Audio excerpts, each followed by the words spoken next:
Bismillahirrahmanirrahim. Assalamualaikum warahmatullahi wabarakatuh. Innal hamdalillah nahmaduhu wa nasta'inu wa nastaghfiruh wa na'udzubillahi min syururi anfusina wa min sayyiati a'malina. May yahdihillahu fala mudilla lahu wa may yudlil fala hadiyalah. Asyhadu an la ilaha illallah wahdahu la syarikalah wa asyhadu anna Muhammadan 'abduhu wa rasuluhu sallallahu alaihi wasallam dan nabiyya ba'dah. Rabbi shrah li sadri wa yassir li amri wahlul 'uqdatam min lisani yafqahu qawli. Alhamdulillah, puji syukur kita ucapkan kehadirat Allah Subhanahu wa taala. Sampai hari ini Allah masih memberikan kesehatan kepada kita semua. Allah yang Maha Pengasih lagi Maha Penyayang, yang Maha Tunggal, yang Maha Ahad, yang Maha Esa, yang tidak beranak dan tidak diperanakkan. Allah yang menaungi seluruh makhluknya, ya, yang tidak ada serupa ataupun tidak semisal dengannya. Salawat dan salam kepada Nabi Allah Muhammad sallallahu alaihi wasallam. Allahumma shalli ala Muhammad wa ala ali Muhammad. Uswatun hasanah buat kita semua, contoh suri tauladan hidup buat seluruh umat manusia. Laqad kana lakum fi Rasulillahi uswatun hasanah. Saudara sekalian, berjumpa kembali kita dan ya dalam situasi dan keadaan untuk berbicara ataupun berbincang-bincang masih seputaran isi Alkitab atau kandungan Alkitab ini ya, atau Bible ya. Beberapa hal yang akan kita soroti dalam kesempatan kali ini karena memang itu menjadi saudara ya, menarik untuk kita soroti, menarik untuk kita perbincangkan kita untuk kita di bahan berpikir secara mendalam lah bahasanya begitu, berpikir secara kritis, secara lebih mendalam, secara sistematis dan logis gitu ya. Hari ini saudara yang akan kita bicarakan, yang akan kita bincangkan, ada beberapa ayat yang menjadi bahan pemikiran kita untuk kita kritisi dan pada akhirnya menarik kesimpulan bahwa pada dasarnya Yesus mengetahui kalau dia itu kalau kaumnya sendiri tidak menerima keberadaannya sebagai Tuhan, dan dia sendiri menyadari kalau dia itu sebetulnya bukanlah Tuhan begitu. Dan dia tahu posisi itu. Peringatan itu atau informasi itu ada dituangkan di dalam Bible begitu ya, di dalam Alkitab ini sendiri. Ya. Di mana letak informasi tersebut? Nah, kita lihat saja langsung ayat. Ini di dalam. Nah, kita baca saja dulu ayat-ayat yang perlu kita pahami dan perlu kita kita soroti lebih lanjut. Pertama, dalam Taurat ataupun dalam Perjanjian Lama gitu ya, yang diyakini oleh saudara-saudara kita bersumber dari kitab Taurat ya, itu ada dalam Bilangan, dalam kitab Bilangan pasal 28 ayat 18. Sama-sama kita baca. Statement yang keluar dari potongan awal ayat tersebut sudah pernyataan yang begitu jelas oleh Allah yang dituangkan di dalam Perjanjian Lama dalam Bilangan pasal 28 ayat 18. Potongan pertamanya itu berbunyi, Allah bukanlah manusia sehingga ia berdusta, bukan anak manusia sehingga ia menyesal. Masakan ia berfirman dan tidak melakukannya, atau berbicara atau tidak menepatinya. Ya, saudara, yang menjadi hal yang menjadi titik permasalahan ataupun sorotan dalam kita mencerna dan memahami ayat ini adalah di potongan pertama itu. Ada pernyataan resmi, ada pernyataan yang begitu jelas dan tegas, Allah bukanlah manusia. Ya. Ini dalam kitab Taurat sudah ada itu, dalam hukum Taurat sudah ada pernyataan bahwasanya Allah itu bukan berbentuk manusia. Allah bukanlah berwujud seperti manusia. Dan Allah tidak sama seperti ataupun tidak serupa dengan manusia. Pernyataan itu ada dijelaskan di dalam Bilangan pasal 28 ayat 18 di pertama sekali, di awal-awal sekali pembicaraan itu. Awal sekalinya begitu ya. Maka ini yang menjadi mendasari pantas dalam Ten Commandment dikatakan tidak boleh ada Allah yang lain gitu loh. Tidak boleh ada Tuhan yang lain selain daripada Allah itu sendiri gitu. Tidak boleh ada yang sama. Tidak boleh ada yang seperti Allah itu sendiri.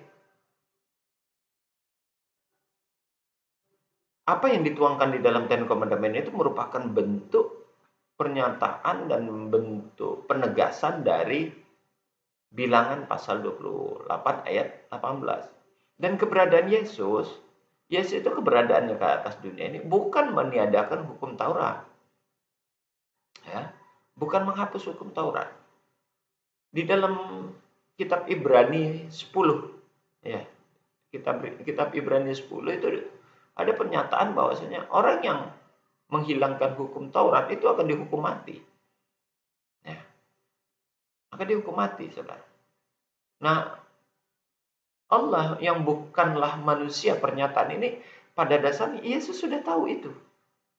Makanya itu saya katakan tadi di awal, pada dasarnya Yesus itu mengetahui kalau dia itu bukanlah Allah. Dia bukanlah Bapa, dia bukanlah Tuhan, dia bukanlah zat yang harusnya untuk disembah, bukan. Karena Yesus sudah tahu di dalam kitab Taurat, di dalam Bilangan sudah dinyatakan Allah itu bukan manusia. Allah itu zat yang tidak nampak dan tidak terlihat. Yang jelas dia bukan manusia lah. Sementara Yesus itu dalam posisi dirinya adalah seorang manusia, anak manusia. Ya, anak manusia, bukan anak Tuhan, bukan anak Allah gitu. Manusia 100% dan tidak ada unsur Allah di dalamnya. Karena pernyataan itu sudah ditegaskan di dalam Bilangan ini, Bilangan 28 ayat 18. Nah, lalu kenapa apa yang terjadi dengan setelah itu begitu Yesus berdakwah menyebarkan Injil, tiba-tiba ada yang memberikan pernyataan kalau di dalam saudara, kalau dalam Injil Barnabas kemarin sudah dijelaskan di dalam sini nih, Paulus gitu loh. Paulus yang memberikan suatu ajaran yang menyesatkan, yang memberikan konsep bahwasanya Yesus itu adalah Tuhan. Nah ini. Di sini disebutkan.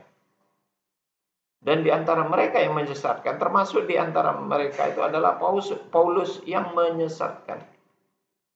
Di sini disebutkan.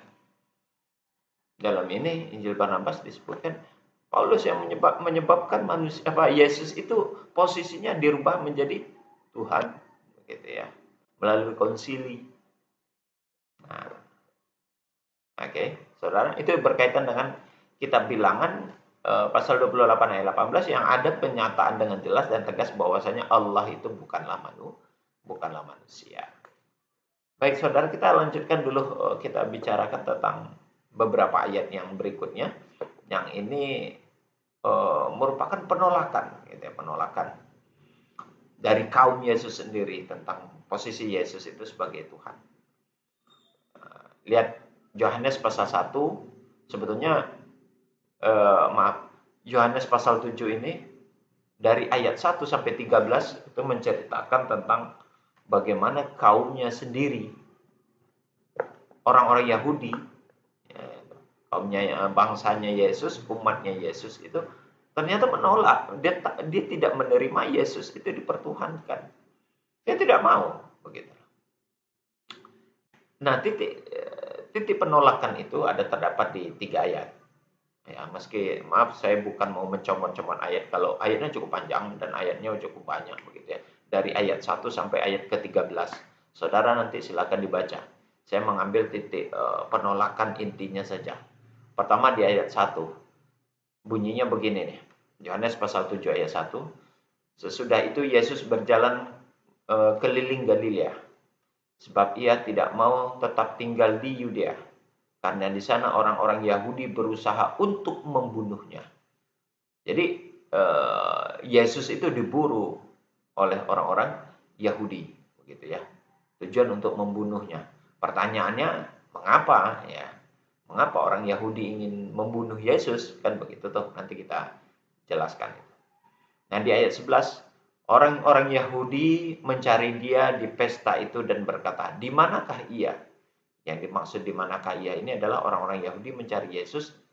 Ia di sini adalah Yesus. Jadi Yesus dicari, diburu, dikejar-kejar oleh orang-orang Yahudi. Di ayat 12-nya, dan banyak terdengar bisikan di antara orang banyak tentang dia. Ada yang berkata ia orang baik, maksudnya Yesus ini adalah orang baik. Namun ada pula yang berkata tidak, ia menyesatkan rakyat. Wah, jadi Yahudi itu mencari Yesus, lalu ada orang yang mengatakan Yesus itu orang baik, tapi sebahagian lagi orang-orang Yahudi justru yang Yahudi mengatakan tidak, Yesus itu orang jahat karena dia menyesatkan, menyesatkan banyak orang. Tetapi tidak seorang pun yang berani berkata terang-terangan tentang dia, maksudnya tentang Yesus, karena takut terhadap orang-orang Yahudi. Nah, ini kisah orang-orang Yahudi memburu, mengejar Yesus dan ingin menyalibnya, begitu loh. Silakan saudara baca di Yohanes pasal 7 itu. Dari ayat 1 sampai 13 itu menceritakan, mengisahkan tentang Yesus yang diburu oleh orang Yahudi. Sebetulnya tidak di sini saja, nanti kita sampaikan tentang ayat lainnya. Nah, kita lihat dari Yohanes pasal 10 ayat 29 sampai 30 ayat 29 sampai 23 sampai 33. Di ayat 29-nya, Bapakku yang memberikan mereka kepadaku lebih besar daripada siapapun. Nah, ini pernyataan Yesus ini. Ya, dan seorang pun tidak dapat merebut mereka dari tangan Bapa. Ada pernyataan Yesus yang mengatakan bahwasanya Bapa lebih besar daripada Yesus itu sendiri. Artinya kedudukan dan strata Allah, Tuhan yang diakui sebagai Bapa itu tidak sama, tidak setara seperti Yesus. Maka pemahaman yang dapat diambil, benar apa yang dikatakan dalam bilangan tadi. Allah bukanlah manusia. Allah tidak seperti manusia. Allah tidak serupa dengan manusia dan tidak dapat diserupakan dan tidak dapat disetarakan. Kata-kata apa yang dikatakan ataupun pernyataan yang dikeluarkan dalam bilangan 28 ayat 19 itu diakui oleh Yesus di dalam Yohanes pasal 10 ayat 29. Bahwasanya Bapa itu jauh lebih besar ketimbang siapapun, termasuk Yesus. Memang di ayat ke-30 ada dikatakan aku dan Bapa adalah satu. Kata-kata satu di situ adalah satu dalam satu visi dan misi penyampaian ajaran. Bukan satu secara daging, bukan satu secara fisik, tapi satu dalam proses satu ajaran. Jadi maksudnya begini, apa yang diajarkan oleh Allah, oleh Bapa, itu juga yang diajarkan oleh Yesus. Nyatunya itu di situ, satunya itu situ, satu ajaran, satu visi, satu konsep, satu risalah. Jadi yang diajarkan Bapak itulah yang dibawa oleh Yesus. Itu yang dimaksud dengan kata-kata menyatu itu, satu itu tuh di situ. Satu dalam bukan apa yang lain diajarkan Bapak, lain pula diajarkan Yesus, bukan begitu. Ya. Dan satu kata-kata satu ini bukan berarti secara fisik dia menyatu, bukan begitu. kalau dikatakan aku dan Bapa adalah satu secara fisik, berarti apa yang dikatakan dalam bilangan ini bohong. Terjadi kontradiktif, terjadi pertentangan. Karena di dalam bilangan dikatakan Allah bukanlah manusia. Tidak mungkin. Di sini dikatakan aku dan Bapa adalah satu. Kalau seandainya ini dipahami Allah dan Yesus itu satu dalam satu pribadi di dalam satu jasad, berarti ada kontradiktif antara bilangan bilangan pasal 28 ayat 19 dengan Yohanes pasal 10 ayat yang ke-30. Ya, mana yang saudara pegang, mana yang Anda pegang, mana yang Anda yakini. Satu sisi Allah mengatakan bahwa dirinya itu tidak sama seperti manusia. Allah itu bukanlah manusia. Allah bukan manusia. Jadi keyakinan atau iman saudara-saudara Kristen yang mengatakan Yesus itu Allah 100% dan manusia 100% itu terbantahkan oleh bilangan pasal 28 ayat 19. Dalam bilangan ini dikatakan Allah itu bukanlah manusia. Ya, jadi Allah, ya Allah, manusia, ya manusia. Yesus, ya Yesus, Bapa, ya Bapa. Begitu. Karena di ayatnya yang di 19 dikatakan, Bapa itu jauh lebih besar dari segalanya. Yesus enggak jauh lebih besar. Sekali lagi orang Yahudi mengambil batu lalu melempar Yesus. Ya, karena ada anggapan bahwasanya berita tentang Yesus dan Bapa itu adalah satu dan Yesus itu diklaim sebagai Bapa dan Yesus diklaim sebagai Tuhan, orang Yahudi kaumnya tidak terima. Makanya mereka mengambil batu dan melempari Yesus. Itu di ayat 31. Lalu ada perkataan Yesus di ayat yang ke-32. Kata Yesus kepada mereka, banyak perkataan baik yang berasal dari Bapakku. Ingat, kata-katanya perkataan baik yang berasal dari Bapakku. Artinya itu bukan pernyataan Yesus. Bapakku ini siapa? Allah. Jadi Allah memberikan informasi risalah kepada Yesus, ajaran-ajaran yang baik, ajaran itu yang disampaikan oleh Yesus. Nah, itu suatu kebaikan. Yang kita lanjutkan. Banyak perkataan baik yang berasal dari Bapakku yang kuperlihatkan kepadamu. Pekerjaan manakah di antaranya yang menyebabkan kamu melempari aku? Lalu jawab orang Yahudi itu, bukan karena suatu pekerjaan baik, ya, maka kami mau melempari engkau, melainkan karena engkau menghujat Allah. Kenapa Yesus dikatakan menghujat Allah? Nih alasannya. Sekalipun hanya seorang manusia saja menyamakan dirimu dengan Allah. Jadi inti yang ada di dalam ayat 33 ini adalah alasan kenapa orang Yahudi ingin melempar Yesus. Apa alasannya? Alasannya bukan karena Yesus menyampaikan satu kebaikan dia dilempari, tetapi karena Yesus mengaku dirinya itu seolah-olah adalah Allah gitu, menyamai Yesus sebagai Allah. Itu orang Yahudi yang marah. Padahal itu bukan pengakuan Yesus, itu pengakuan orang-orang yang menganggap Yesus adalah Allah. Ini fitnah yang dilakukan oleh para, ya boleh kalau dalam Ibrani, dalam Barnabas, ya saudara, kalau dalam kitab ini itu fitnah yang disampaikan oleh Paulus, ya. Paulus yang menyebarkan isu bahwasanya Yesus adalah sama seperti Bapa. Karena berita itu berkembang sampai ke telinga orang-orang Yahudi, makanya orang Yahudi marah, memburu Yesus, memerangi Yesus, ingin membunuh Yesus yang pada akhirnya diyakini dalam iman mereka Yesus mati di kayu salib. Ya. Karena orang Yahudi tahu konsep ayatnya itu dalam bilangan itu, dalam kitab bilangan, tuh Allah itu bukanlah manusia dan Allah tidak sama seperti manusia. Allah tidak serupa dan tidak semisal seperti manusia. Tidak serupa manusia.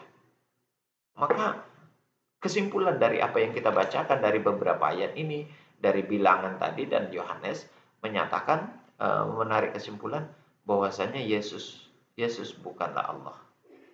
Bukanlah Allah, bukanlah Bapa, bukanlah Tuhan. Dan penolakan itu bukan hanya di umat Islam. Maaf, kita tidak berbicara tentang umat Islam. Yang menolak itu justru kaumnya sendiri. Penolakan pernyataan Yesus bukanlah Tuhan, bukan orang lain, tapi kaumnya sendiri, yakni kaum Yahudi. Ya, makanya mereka mengejar Yesus dan ingin membunuh Yesus. Inilah yang terjadi. Makanya kesimpulan dari ayat itu, ini yang kita tarik kesimpulannya. Yahudi menolak Yesus disetarakan dengan Allah. Makanya sampai detik ini, sampai hari ini saudara, ya saudara kemanapun perginya, tanyalah silakan ke orang-orang Yahudi, dia tidak mengimani, dia tidak percaya kalau Yesus itu adalah Tuhan.